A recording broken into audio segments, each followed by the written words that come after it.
welcome back. Let's get the things on the table here. You're probably wondering what's going on.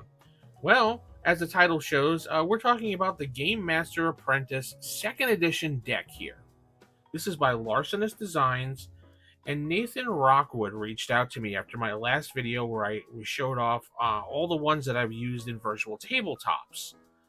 I have a lot of fun with those cards as far as solo play and making up adventures when it comes to trying to figure out what I want to do for the week sometimes. If I don't know what I want to do, I grab these cards, jump on Foundry, and I will figure it out. Or now I can actually jump on Obsidian MD and do that as well with the wonderful different designs, plugins that people have made. So he reached out to me. He sent me the full cards on the table. Ha ha ha. He sent me these cards as far as a PDF. He sent me the print on demand, basic cost that he would pay for it. So he made no profit off of these. So for a fair review, which is what I will do today. These are printed in the USA, and Drive Through RPG takes such a long time to print.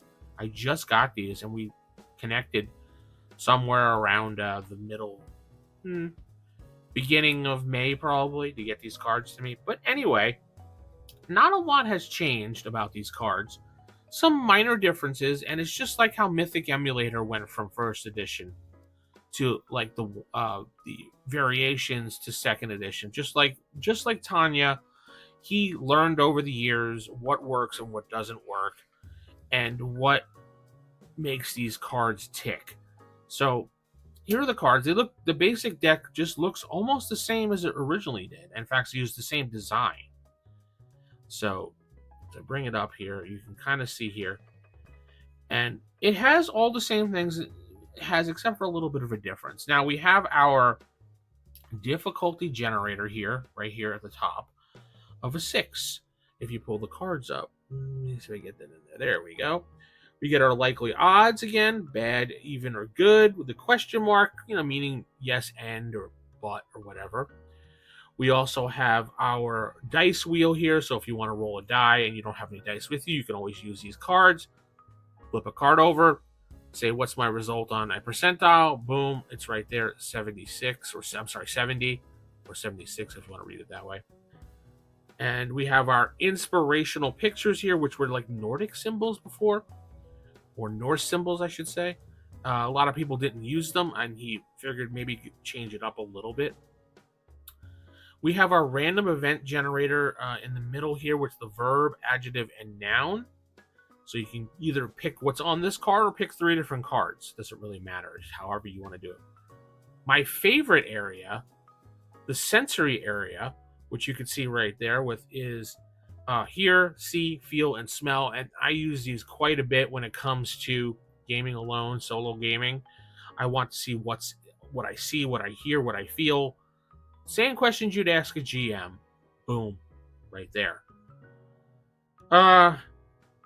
This changed a little bit right here, as you can see. It's kind of like a unique quick encounter idea. So if you need an idea for a scene or something, or maybe even a plot line, you can use that right there.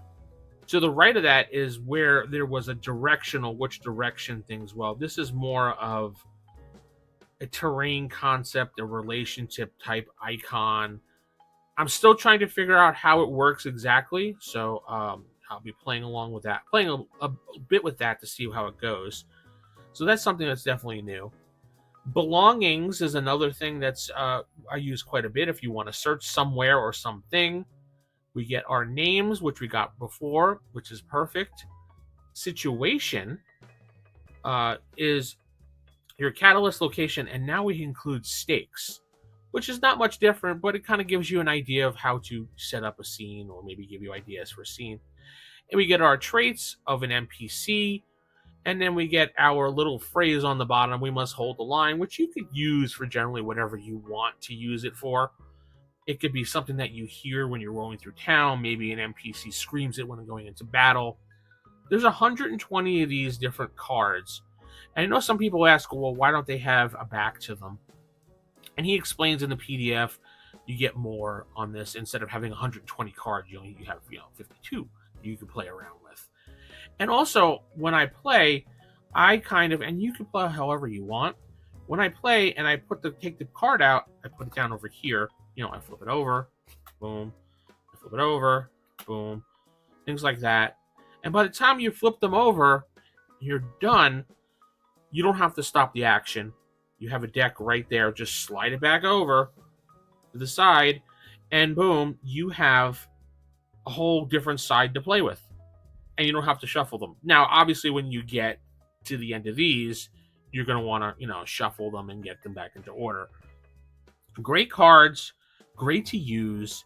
Highly suggest you pick them up. There's some really good ones for the first edition, which I'm hoping he moves to the second edition. I also want to see some superhero-based ones as well. My favorite ones are like the kind of like the weird horror, which would go with the Cthulhu mythos. The Demon Hunters one, based on the Demon Hunters YouTube and Margaret Weiss game, was a lot of fun to use for Supernatural Hunters. These cards are great.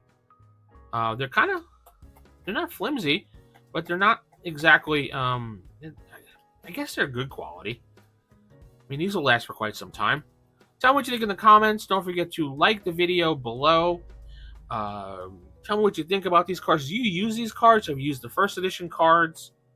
I know I used them, and I think they're great. And I think they would help out a solo player quite a bit. Printed in the USA. So, yeah. Not printed in Texas, though. So, we can forgive them for that. I'm kidding. With that said, I'm going to head out. Keep it original. Keep it old school. Good night. God bless. And pick up your Game Master Apprentice 2nd edition cards now. Thanks, everybody.